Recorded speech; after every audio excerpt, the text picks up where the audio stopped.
안녕하세요. 뉴스반장입니다. 윤석열 대통령의 화물연대 파업 관련 SNS 글을 두고 비판이 쏟아졌습니다. 도대체 무슨 생각을 갖고 적은 글인지조차 알 수 없는 이 글은 또 사람은 오간되었고 법과 원칙을 적용하겠다는 강한 경고의 메시지뿐이었는데요. 이 정부의 모든 기준은 그때그때 다른 그들만의 공정과 상식일 뿐입니다. 윤 대통령은 지난 24일 밤 자신의 페이스북에 국가적 위기 상황에서 물류 시스템을 볼모로 잡은 행위는 국민이 용납하지 않을 것이라며 지역별 운송 거부, 운송 방해 등의 모든 불법적 행동에 대해서는 법과 원칙에 따라 엄중하게 대응할 것이라고 선전포고를 날렸는데요. 독재 정권을 방불케 하는 묻지도 따지지도 않는 강경 대응이었습니다. 법대로 강제 진압이라도 하겠다는 거죠. 여기에는 배려와 타협, 존중은 존재하지 않았습니다. 이에 대해 이정미 정의당 대표는 25일 자신의 페이스북에 화물을 안전하게 운송할 수 있도록 해달라는 화물연대 노동자들의 절박한 요구에 윤 대통령이 내놓은 답은 국가위기 상황에 물류 시스템을 볼모로 잡은 행위는 국민이 용납하지 않을 것이다 라며 화물연대와 안전운임제 지속과 품목 확대에 대해 논의하겠다고 약속해놓고 지난 5개월간 정부는 무엇을 했냐라고 따져 물었습니다. 그는 정부가 한 일이라고는 안전운임제 일몰 폐지가 아니라 또다시 연장하겠다고 품목 확대는 논의 못하겠다는 일방적 통보밖에 없었다면서 게다가 화주의 책임을 면하는 계약안까지 덧붙여 통보했다. 화물연대와 정부 간의 합의를 일방적으로 파기했고 협상에 임했던 노동자를 우롱했다고 맹비판했는데요. 이어 임기 시작 6개월밖에 안 된 정부인데 하는 일마다 모양새가 참 낡았다. 노동자들을 극한 투쟁으로 내몰고 공권력으로 탄압해온 과거 권위주의 정권들의 길을 그대로 답습하고 있다며 이번 화물연대 노동자들 파업의 책임은 정부의 합의 파기와 국회의 직무유기에 있다. 화물 노동자들의 잘못이라면 그저 정부를 믿었던 것뿐이라고 강조했습니다. 어제 대한민국의 경제 혈류는 마비되었습니다. 광양국제터미널 2,000명, 의왕 내륙 컨테이너기지 1,000명, 당진 현대제철업 1,000명, 군산항 1,000명, 부산신항 800명 등 전국의 22,000명의 화물 노동자가 운송 거부에 참여한 것으로 파악됩니다. 최근 10년간 화물차 사고는 연 643건, 하루 1.8건으로 고속도로 사망교통사고의 65%가 화물차 사고입니다. 화물차 운전자의 15시간이 넘는 장시간 노동구조가 그 이유입니다. 그런데 한덕수 총리는 일체의 관용 없는 엄정 대처를, 원희룡 국토부 장관은 지금까지 한 번도 발동된 적 없는 운송 개시 명령을 예고하며 화물 노동자들을 겁박하고 있습니다.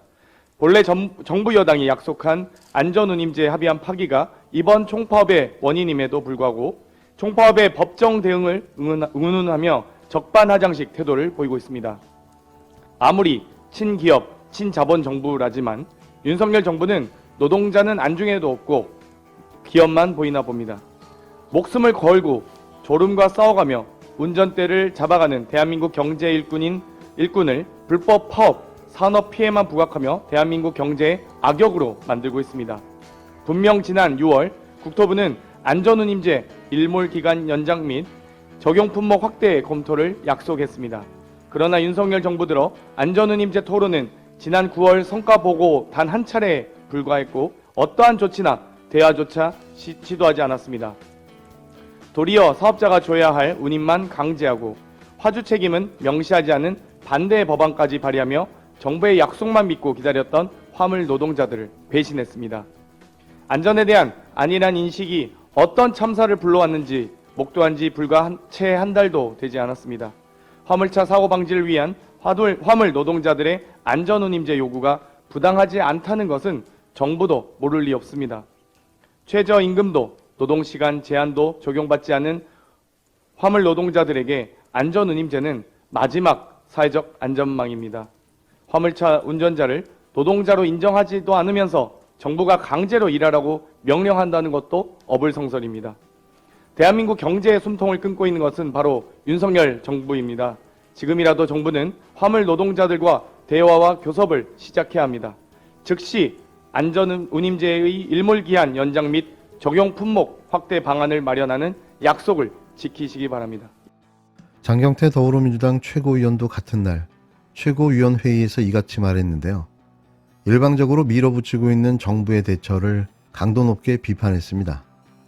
이에 박주민 의원도 같은 날 자신의 페이스북에 근로자는 근로조건의 향상을 위해 자주적 단결권, 단체 교섭권 등 단체 행동권을 가진다는 헌법 33조 1항을 거론하며 윤 대통령의 SNS 글을 비판했는데요. 그는 노동자의 파업은 헌법에 보장된 권리이자 노동자가 사측과의 협상을 위해 취하는 최소한의 대항권이라며 윤 대통령이 아무리 기업 편이라고 할지라도 이것은 너무도 노골적이라고 비판했습니다. 박 의원은 먼저 윤 대통령은 지난 대우조선 해양 파업 때도 불법으로 규정하며 엄중 대응까지 예고했다. 그 발언이 노조와 경찰, 사측의 불필요한 대치 상태까지 불러일으켰다는 것을 우리 모두가 기억하고 있다며 윤 대통령에게 파업은 옳지 않은 것이냐, 파업을 바라보는 윤 대통령의 시각이 심히 우려스럽다고 지적했는데요. 특히 게다가 대통령의 페이스북 글에 화물연대 본부의 파업이 윤석열 정부의 일방적인 약속 파기로부터 시작됐다는 말은 왜 빠졌나? 정부는 지난 6월 안전운임제 지속 추진과 품목 확대 논의를 합의해놓고 일몰 한 달을 앞두고 3년 연장이라는 후퇴한 대안을 내놓았다. 그것이 이번 파업의 시작이 된 것이라고 꼬집었습니다.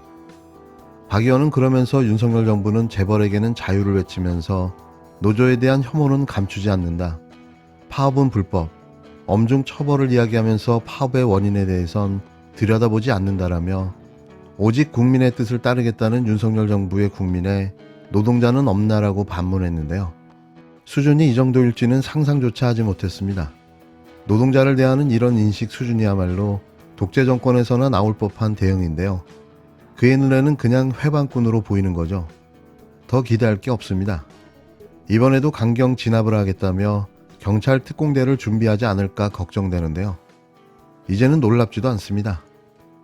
끝으로 류호정 정의당 의원이 25일 월드컵이 진행 중인 카타르에 출장을 간 것을 두고 외유성 논란이 불거지자 외유성 출장이라고 생각했다면 오히려 숨겼을 것이라며 반박했는데요. 류 의원은 이날 자신의 페이스북에 글을 올리고 저는 국회 문화체육관광위원회 위원이다.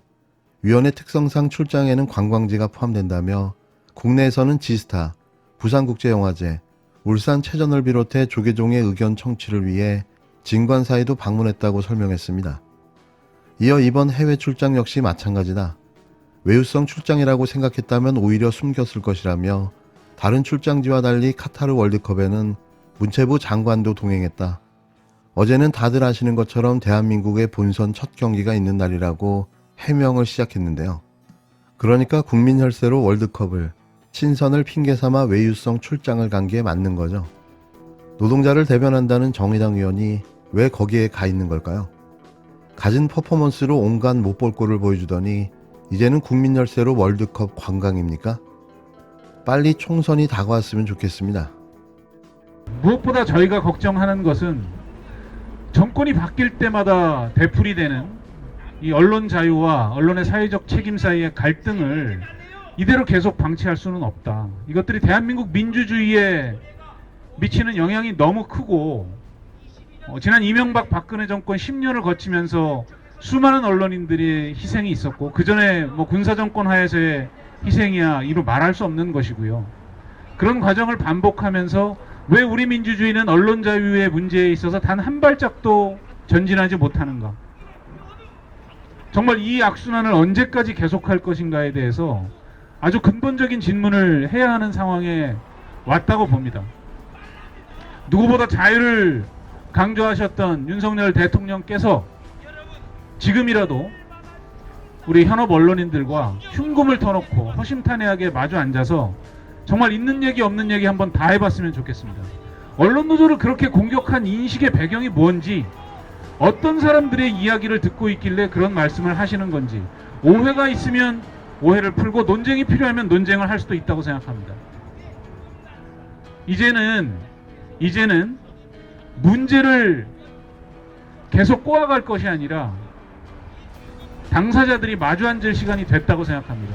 언제까지 진영 논리 뒤에 숨어서 여기 있는 현업단체들을 친민주당 좌파라는 프레임에 가두고 공격해서 자신들의 얼토당토하는 주장을 정당화하려는 이런 저열한 방식으로 우리가 이 문제를 마주하고 대응해 나가야 한다는 것입니까? 이제는 좀 성숙한 자세로 대한민국 민주주의의 축이라고 언론 문제를 이야기하셨으면 그 민주주의의 축들을 현장에서 떠받치고 있는 이 사람들하고 윤석열 대통령이 허심탄회하게 마주 앉을 시간이 됐다고 봅니다. 그것이 정말 국익을 걱정하는 권력의 자세, 대통령의 자세가 아닌가. 낮은 곳에서 시민들과 만나겠다고 했던 대통령의 자세가 아닌가 생각합니다.